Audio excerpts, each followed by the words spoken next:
Halo guys, kembali lagi di channel gue, Fauzan Jamias. Kali ini gue hadir dengan suasana yang baru. Ya, gue udah menikah.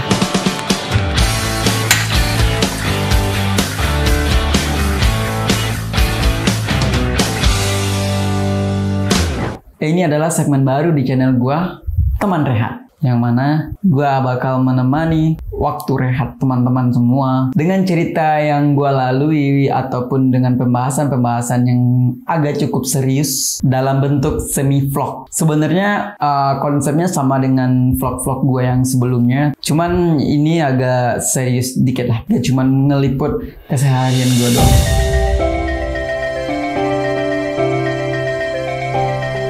Di tahun 2023, tepatnya di umur gue 25 tahun, gue memutuskan untuk menikah. Banyak orang yang kaget dengan keputusan gue, karena di umur segitu adalah umur yang relatif muda untuk seorang pria menjalankan rumah tangganya. Ya mungkin banyak lagi laki-laki yang lain yang lebih muda ya. Tapi banyak juga yang kaget dengan keputusan gue untuk memutuskan untuk berumah tangga. Karena dalam segi umur, mental, bahkan finansial, gue juga belum cukup matang untuk menjalankan sebuah pernikahan.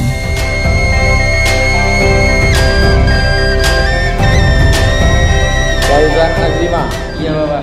Aku nikahkan engkau dengan anak kandungku Yurike Oktari dengan maharnya seperangkat alat sholat tunai. Aku terima nikahnya anak kandung Bapak Yurike Oktari dengan maharnya seperangkat alat sholat tunai. Saksi? Sah? Alhamdulillahirabbil alamin. Alasan yang cukup kuat untuk gue memutuskan menikah, yang pertama karena ibadah. Tapi serius, konon katanya bahwa menikah itu adalah menyempurnakan ibadah kita. Yang kedua adalah keluarga. Baik dari keluarga gue ataupun dari keluarganya dia, kita sama diridhoi dan sama-sama disupport oleh kedua keluarganya. Dan tentunya peran keluarga tersebut itu benar-benar pondasi yang kuat lah bagi kita untuk melangkah ke jenjang selanjutnya. Yang ketiga adalah sosok wanita yang gue nikahin ini, yaitu istri gue sendiri.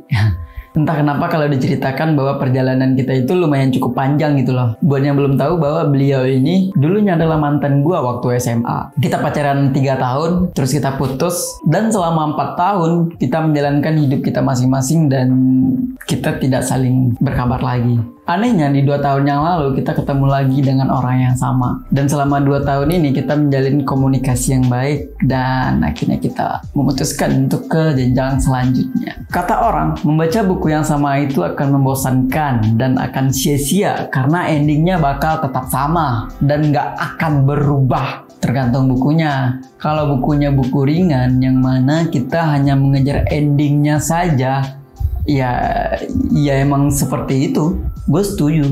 Kalau kita membaca buku yang punya value, yang punya nilai yang baik dalam buku tersebut, buku itu akan terus kita baca berulang-ulang. Kalau kita membutuhkan, kita baca lagi. Kalau kita membutuhkan, kita baca lagi. Meskipun kita udah selesai membacanya. Dan satu lagi, emang kalian yakin kalian udah kelar bacanya? Tapi ini bukan tentang buku ya. Soal masalah mental, yang pertama gue tidak menyarankan untuk teman-teman dengan asal menikah aja tanpa pertimbangan lainnya. Dan gue juga tidak akan mengatakan bahwa tidak butuh mental yang siap untuk menjalankan sebuah pernikahan. Tapi yang gue rasakan adalah bahwa mental itu akan datang dengan sendirinya, akan timbul dengan sendirinya. Ketika kita berdua mendiskusikan hal-hal yang terburuk yang akan terjadi dan kita mendiskusikan apa aja yang bakal kita lakukan setelah pernikahan nanti, disitulah kita akan kebayang dengan proses pernikahan setelahnya dan kita jadinya wanti-wanti gitu loh dengan oh ini yang bakal terjadi, oh ini yang akan kita lakukan. Jadi mental itu akan terbentuk dengan sendirinya. Kalau menurut gua orang-orang dulu juga nggak mempunyai mental yang benar-benar siap kok dalam sebuah pernikahan. Tidak ada orang yang benar-benar ahli dalam sebuah pernikahan dan tidak ada ilmu pasti yang mengatur dalam sebuah pernikahan. Ya, ilmu pasti yang gue maksud itu kayak secara teknis gitu ya, bukan yang oh seorang suami harus menafkahi dan ini, bukannya seperti itu. Dan gue yakin semua orang juga masih belajar kok, baik orang yang menjalankan pernikahan yang baru setahun 2 tahun ataupun orang yang telah menjalankan pernikahan 10 tahun, berpuluh-puluhan tahun, mereka juga masih dalam tahap belajar dalam sebuah pernikahan mereka kok. Buktinya masih ada aja kan orang yang setelah berpuluh-puluhan tahun yang menurut kita sudah ahli banget dalam berumah tangga masih gagal. Balik lagi ke kitanya sih, mau belajarnya lebih cepat, mau belajarnya lebih awal, atau mau kita tunda-tunda dulu belajarnya. Emang mau belajar kemana lagi sih kalau bukan di pernikahan kita sendiri?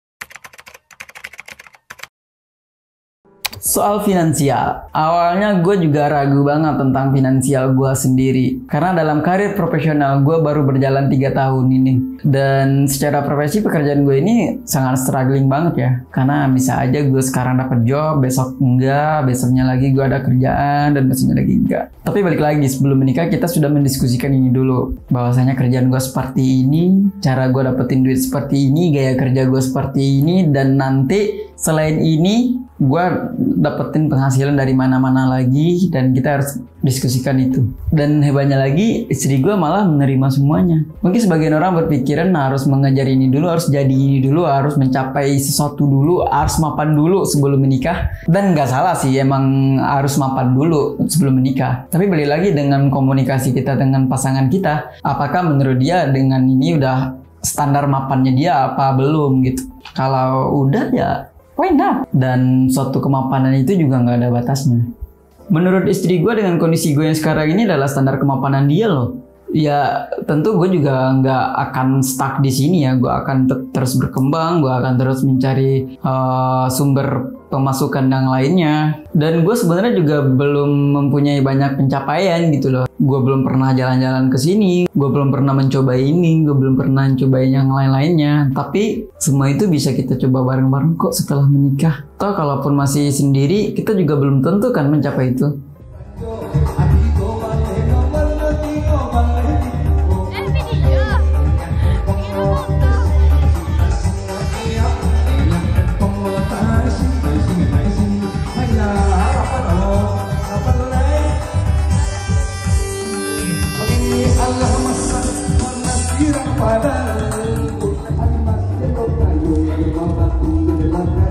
Wid, satu kata untuk pernikahan Nudan, Wid. Saling sayang, saling pengertian, gak ada selingkuh. Iya. Ngerti arti satu kata nggak sih?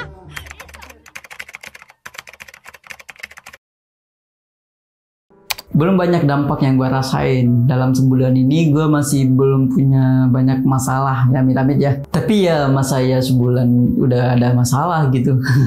Lebih ke manfaatnya. Nah, manfaat yang gue rasakan itu banyak sekali. Yang pertama, gue bisa fokus ibadah. Ini nih yang paling kerasa banget itu ini. Karena biasanya kita bangun subuh itu kayak malas banget gitu. Nah, sekarang kita juga saling ngingetin, kita saling salah-salahin. Ayo bangun subuh. Masa gini-gini, kita saling berkomentar lah tentang telatnya bangun subuh. Ya kalau biasanya kita cuma pakai alarm HP kan, ya HP kita matiin udah, dia diem. Tapi kalau kita udah berdua, kalau misalnya kita nggak bangun, itu si alarmnya ini tuh akan beraksi gitu loh, biar kita itu bangun. Jadi kayak seneng lah. Gue ngerasa hidup gue lebih teratur dan gue tidak perlu lagi beli warteg tiap harinya. Gue nggak perlu lagi makan nastel ataupun indomie rebus tiap malam. Karena masakan di rumah itu jauh lebih enak dan lebih sehat, dan kesehatannya bisa kita atur. Nggak hanya sehat, kita juga ngerasa bahwa hidup berdua itu jauh lebih hemat kok. Jadi gimana menurut kalian tentang pernikahan? Ya mungkin itu aja perbincangan gue kali ini di teman rehat. Baik teman-teman rehatnya siang hari ataupun malam hari, itu terserah teman-teman. Selamat beristirahat kembali. Mungkin kalian setuju ataupun tidak, ya itu terserah kalian, karena itu hanya opini pribadi gue yang gue alami. Ya kita bisa diskusi di kolom komentar lah, gimana pendapat kalian tentang pernikahan. Dan kira-kira next kita bahas apa ya? Tulis di kolom komentar aja ya. Dadah.